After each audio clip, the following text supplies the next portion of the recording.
अनिरुद्ध आचार्य जी, अगर तुम्हारे पास मेरी यह वीडियो आ रही है ना तो वीडियो को स्किप मत करना, क्योंकि तुम जनता के सामने खुद को ज्ञानी बाबा साबित करने की रील चढ़ा रहे हो और अपना हाथ थाम लो, क्योंकि तुम बोलने के लायक नहीं हो। और क्या कह रहे थे कि संत रामपाल जी ने तुम्हारा नाम लेकर तुम्हें ज्ञान चर्चा के लिए निमंत्रण किया। अच्छा, तो तेरे जैसी कैटेगरी के कई झूठे और ठगी बाबाओं को ज्ञान चर्चा करने के लिए बोला संत रामपाल जी महाराज ने, अकेले तुझे नहीं बोला। और तुम अकेले क्यों आते हो? अपने साथ उन सभी को अपनी पूंछ के बांध कर लेकर आइयो। और संत रामपाल जी महाराज अकेले और तुम सारे ज्ञान चर्चा में हट हट के मार देगा। कदे भकाया फिरता हो किसी का? वो तो ज्ञान चर्चा में तुम्हारा भी नाम इसीलिए शामिल कर दिया कि तुमने अपने मंच पर चुटकले छोड़ छोड़ कर आधी जनता को भ्रमित कर रखा। कपिल शर्मा का शो बना के रखा तुमने। तेरे में बुद्धि ना है, गोबर खान तक की, और अपने भक्तों को उस गोबर में से अनाज निकाल के खुआन तक की बुद्धि। वीडियो देख अपनी। वो गेहूं खवाए और गेहूं जब उसके गोबर से वापस आए तो उसको धुल करके, उसे सुखा करके, उसको पीस करके उस आटे की रोटी बनाकर भगवान को भोग लगाकर वो रोटी खाने। और संत रामपाल जी महाराज के बारे में क्या कह रहे हो कि वे तो शास्त्रों के अस्तित्व को नकारते और उन्हें गलत तरीके से बोलते हैं। रामपाल जी ने मेरा नाम लेके बोला था कि मैं अनिरुद्धाचार्य से शास्त्रार्थ करना चाहता हूँ। उन्होंने मेरे को बोला था, मैंने कहा जो फर्जी है उससे क्या शास्त्रार्थ करना। शास्त्रार्थ वहाँ किया जाता है जहाँ कोई सही हो।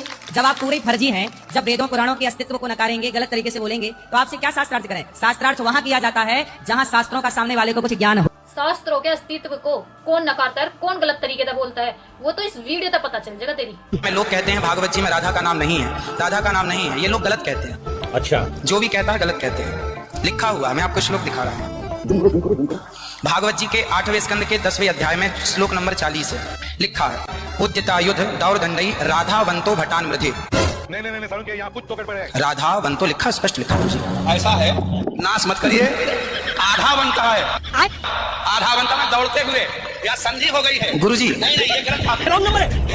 तेरे जैसे झूठे मानस का है शास्त्रों के अस्तित्व को नकारना और उन्हें गलत तरीके से बोलना, अपनी एक बात को साबित करने के लिए कि गीता जी में कौन कहता है राधा का नाम नहीं लिखा हुआ है, उस राधा के नाम को साबित करने के लिए तुमने भरे मंच पे झूठ बोल दिया, अब वो भी सफेद झूठ सबके सामने। और बात करता है संत रामपाल जी महाराज को झूठा साबित करने की। तुमने आधावंत को राधावंत बना दिया, पर तेरी पखोड़ तेरी जड़ में बैठे तेरे गुरु नहीं पाड़ दी। विश्वनाथ चक्रवर्ती बता दे, अनुचार प्रकाश का बता दे, चूड़िकाकार बता दे, और छोड़िए उन बातों को। आपके गुरु जी के पिताजी ने भी टीका लिखी है, उसी पुस्तक को भी मंगाया जाए। अगर उसमें राधा शब्द हो, मैं मुंह नहीं दिखाऊंगा। ऐसा हो ही नहीं सकता। अर्थ का अनर्थ। अनिरुद्धाचार्य की जगह ये बात और कोई बोलता तो मैं कतई नहीं बोलता, लेकिन अनिरुद्धाचार्य जी इस समय टीवी पर छाए हुए हैं, लाखों लोग इनको सुन रहे हैं, तो ये तो यही समझेंगे ना कि अनिरुद्धाचार्य बोल रहे हैं। सुन लिया, तुम कितने बड़े घपलेबाज हो। गीता में लिख रहा आधा, तुम बता रहे हो राधा। और तेरी पखोड़ तो तेरे गुरुजी नहीं पाड़ दी। संत रामपाल जी महाराज जी को तो जरूरत ही नहीं पड़ी। संत रामपाल जी महाराज शेर है और वह अकेला मैदान में खड़ा है। जिसके बस की हिम्मत हो तो अपने बिल में लिकड़ के ज्ञान चर्चा कर लियो। और मर्दान की भीतर बढ़ के चूड़ी पहनने में नहीं होती, मर्दान की तो सामना करने में होती है। बाकी तुम समझदार हो। ओ समझदार तो तुम हो ही नहीं। देखो, थूका चाटना ऐसे कहते हैं। ये पहले वीडियो देखो आप। मेरा बेटा सलमान खान जैसा है, बहुत ही जैसा है। काहे नाम ले रहे हो दुष्टों का? देखा, अब ये दुष्ट क्यों कह रहा है? क्योंकि सलमान खान है जो मुसलमान है।